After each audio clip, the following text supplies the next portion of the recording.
வணக்கம் தலைமைகளே. இன்று ஜூன் மாதம் 8ஆம் தேதி திங்கட்கிழமை. மீண்டும் இஸ்ரேல் ஈரான் போர் ஆரம்பித்திருக்கிறது. மிக கடுமையாக ஈரான் தாக்கப்பட்டுள்ளது. இஸ்ரேல் மற்றும் மொசாத் உளவு நிறுவனம் விரித்த வலையில் மிக பரிதாபமாக ஈரான் மாட்டிக்கொண்டுள்ளது என்று சொல்ல வேண்டும். நான் கடைசியாக இந்த ஈரான் போர் பற்றி பதிவு கொடுக்கும்போது மே மாதம் கடைசி தினத்துக்குள் 99.9% ஈரான் தாக்கப்படும், போர் ஆரம்பிக்கும் என்று பதிவு செய்திருந்தேன். அநேகர் கேட்டீங்க, என்ன சார் இன்னும் போர் ஆரம்பிக்கலன்னு சொல்லி. நான் கணித்ததிலிருந்து வெறும் 8 நாள் தள்ளி போயிருக்கு, அவ்வளவுதான். மற்றபடி நான் கணித்தது 100% நிறைவேறி உள்ளது.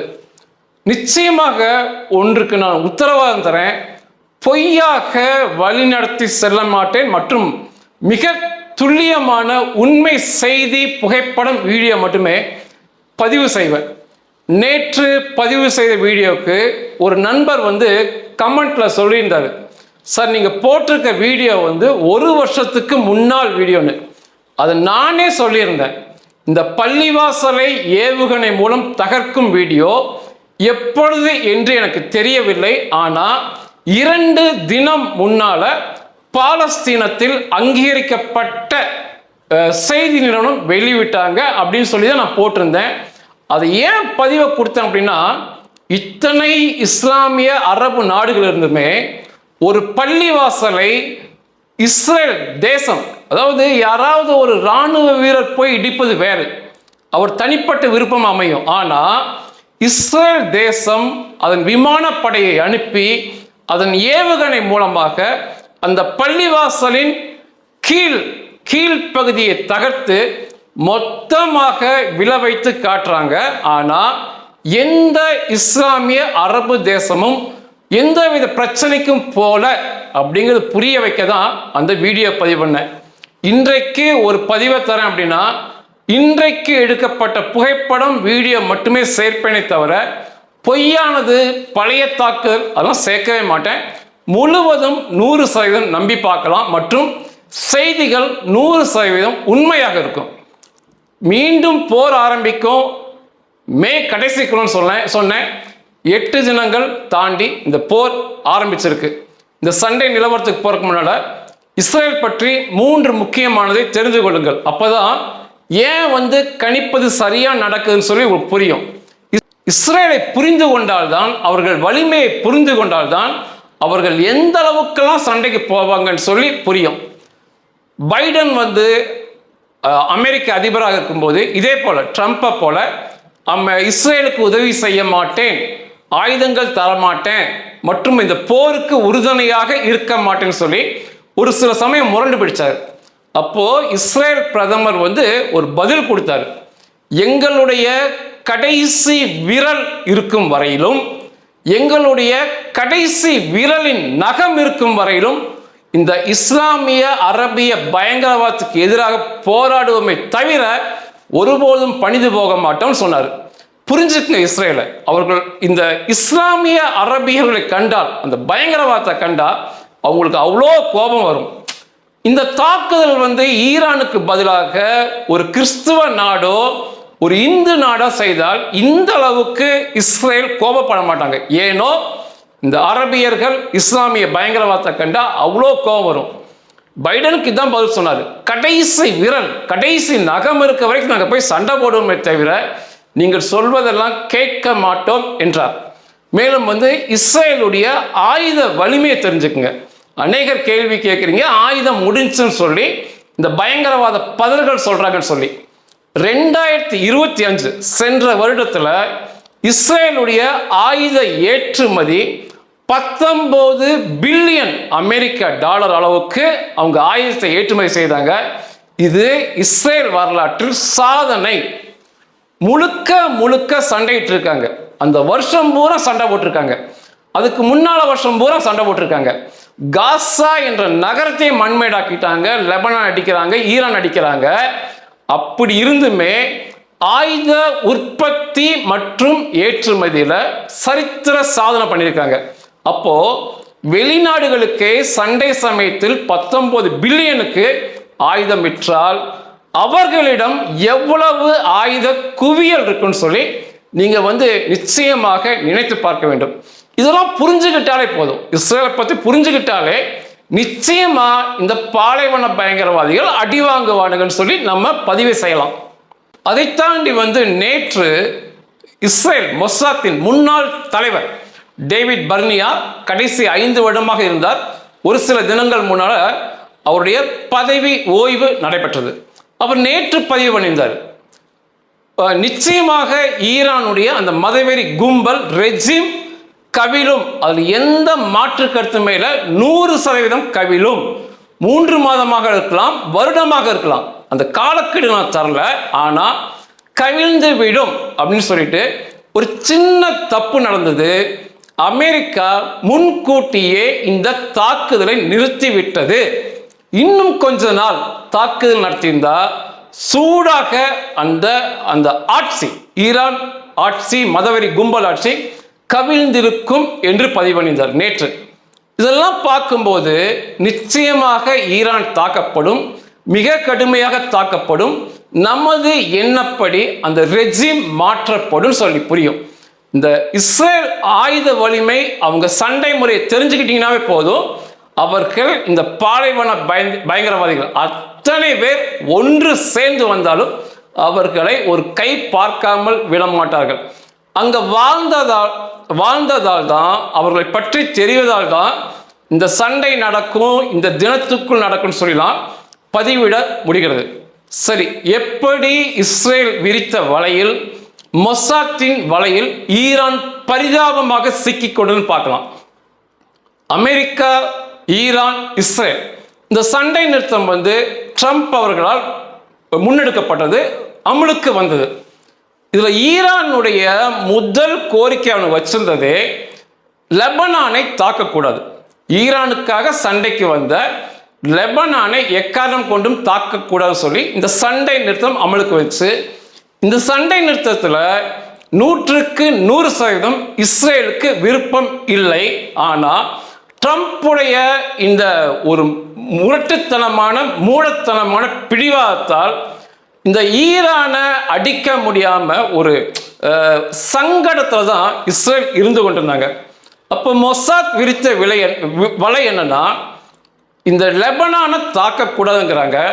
தொடர்ச்சியாக லெபனானை தாக்குவதன் மூலம் இந்த ஈரானை சண்டைக்கு இழுக்கலாம், இதுதான் இவங்களோட திட்டம். அதற்கேற்றாற் போல வரிசையாக லெபனான் தாக்கப்பட்டது, அவர்களும் தாக்கினார்கள், இசபுல்லா பயங்கரவாதிகளும். இது மிகப்பெரிய கோபத்தை ஈரானுக்கு சர்வதேச அளவில் கொடுச்சு. ஈரானால கையால் ஆகல, லெபனான் அடிக்கிறாங்கன்னு சொல்லி ஒரு தோற்றத்தை கொடுச்சு. லெபனானின் 1/5 பங்கு இஸ்ரேல் பிடிச்சாங்க. அதை தாண்டி அந்த பீஃப் ரோட் கோட்டையை பிடிச்சு காமிச்சாங்க. இன்றைக்கு அந்த பீஃப் ரோட் கோட்டைக்கு கீழே மிக பெரிய ஒரு சுரங்கத்தை இசபுல்லா தோண்டி வச்சிருந்திருக்கான், மிக நீளமானது. அதை அழிக்க போறாங்க. இதெல்லாம் அழிச்சாங்கன்னா மிகப்பெரிய பொருட்செலவு. அதெல்லாம் இப்படி ஒவ்வொன்றாக இஸ்ரேல் ராணுவம் செய்ய அது ஈரானுக்கு ஒரு மிகப்பெரிய ஆத்திரத்தையும் அவமானத்தையும் ஒரு சேர கொடுச்சு. கடைசியா இவ்வளோ அடிச்சுமே ஈரான் சண்டைக்கே வரல.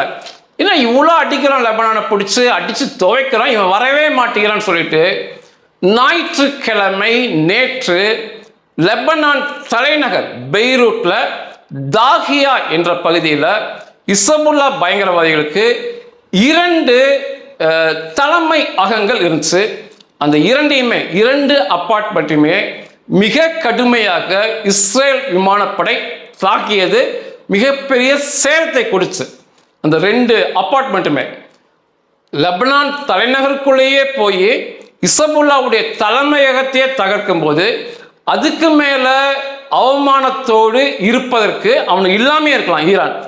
அப்ப என்ன சொன்னாங்க அப்படின்னா, இந்த ஈரானுடைய பாதுகாப்பு, தேசிய பாதுகாப்பு கவுன்சிலுடைய செய்தி தொடர்பாளர் இப்ராஹிம் ராய்ஸி அப்படிம்பாங்க, அவன் பதிவு பண்ணியிருந்தான்.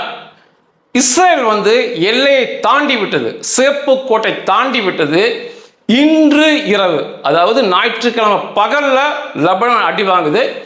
இன்று இரவுங்கும் போது ஞாயிறு இரவு வானத்தை பார்த்து கொண்டே இருங்கள், இஸ்ரேல் பற்றி எரியும் சொல்லி பதிவு கொடுத்து, அவன் சொன்னது போலவே அந்த ஈரானுடைய பேடிகள் IRGC இராணுவம் ஈரானிலிருந்து பலாஸ்டிக் மிசைல், நீண்ட தூரம் செல்லக்கூடிய ஏவுகணைகளை தொடர்ச்சியாக இஸ்ரேலை நோக்கி அனுப்பியது.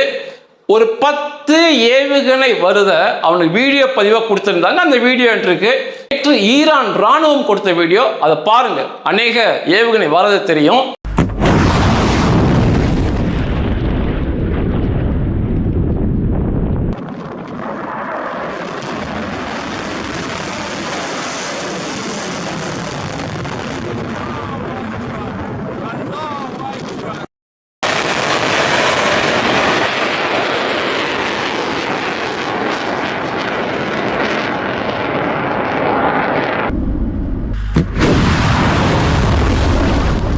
ஈரான் என்ன சொல்லி அந்த ஏவுகணையை அனுப்புனாங்களோ, என்ன சொல்லி அனுப்புனாங்கன்னா, இந்த லெபனானை தாக்கிய இஸ்ரேல் விமானப்படை இருக்கும் ரமாத் டேவிட் ஏர்பேஸ், அதை குறிவைத்து தான் எங்கள் ஏவுகணை செல்கிறதுன்னு சொல்லி அனுப்புனானுங்க.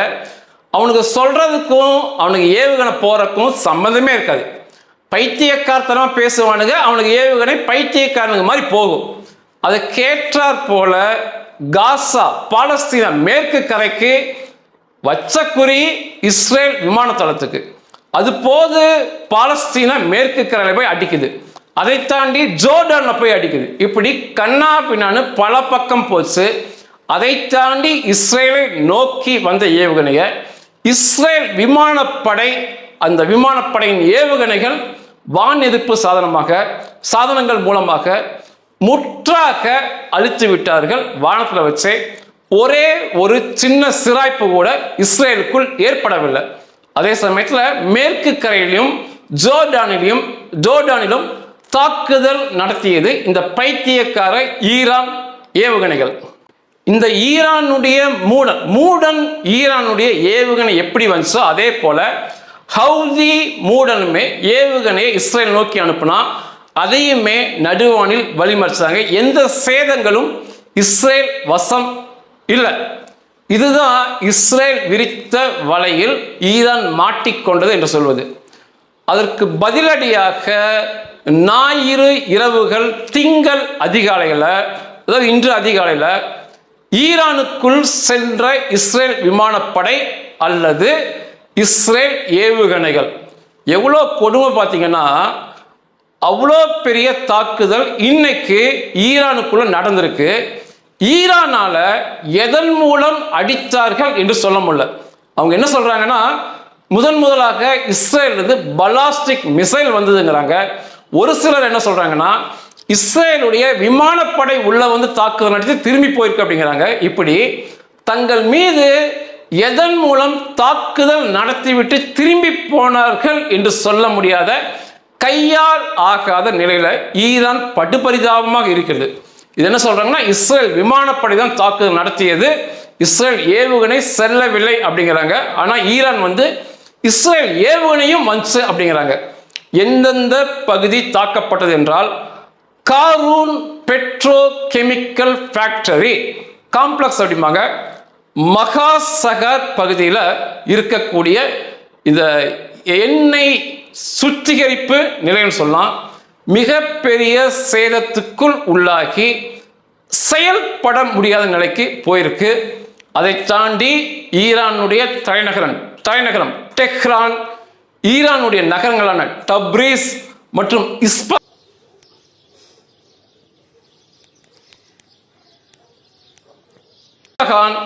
மற்றும் கராஜ் பகுதியில் உள்ள ரேடார்கள், எண்ணெய் சுத்திகரிப்பு நிலையங்கள் மற்றும் இராணுவ கட்டுப்பாட்டு மையங்கள் தளங்களை மிக கடுமையாக தாக்கி விட்டு, எதன் மூலம் தாக்கினோம் என்று சொல்லாமல் இஸ்ரேல் விமானப்படை பத்திரமாக திரும்பி இஸ்ரேலுக்குள்ளே போயிடுச்சு.